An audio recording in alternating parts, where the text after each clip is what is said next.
3 দিনের জেল দিল। আর আপনার পাশে আমার লাইফটাতে একটা দাগ বসায় দিল। 2 মাসের জেল দেওয়া হয়েছে এবং তাদেরকে কিন্তু গাড়িতে করে থানায় নিয়ে যাওয়া হচ্ছে।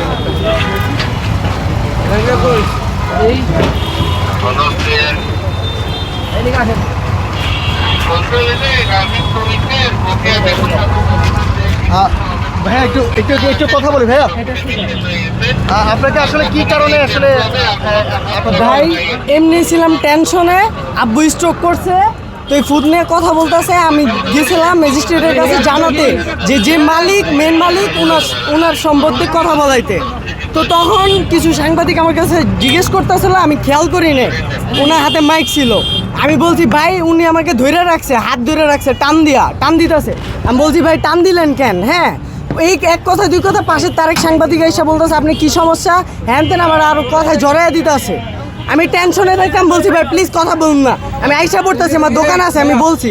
এইতে ওনারা অবজেকশন করে দেন আমাকে 3 দিনের জেল দিল। আর আপনার পাশে আমার লাইফটাতে একটা দাগ বসায় দিল। এই কাজটা ঠিক হয়েছে আপনারা নিজেরা? আচ্ছা, ওনার সাথে একটু কথা বলতে চাইবো। আপনি একটু সামনে আসুন। সরকারি কাজে কি বাধা দিয়েছেন আপনি? আমি কোনো বাধা তো দিইনি, ওনারা যা বলছে তাই। আপনার সাথে একটু কথা বলতে চাই, আসলে আপনাকে কেন 2 মাসের জেল দেওয়া হয়েছে? আমি একটা ব্যাগ পাইছিলাম স্যার, আমাকে ওইটা ক্লিয়ার ধরলাম, এই জন্য আমাকে 2 মাসের জেল দিয়েছে। আচ্ছা, আপনি কি ওই দোকানের কেউ ছিলেন? না না স্যার, তাহলে আপনি ব্যাগ কেন ধরবেন? আমি একটা ব্যাগ, আমি তো দোকানে কিনা আমি জানি না স্যার। আচ্ছা, বুঝতে পারছি আপনার। ওকে।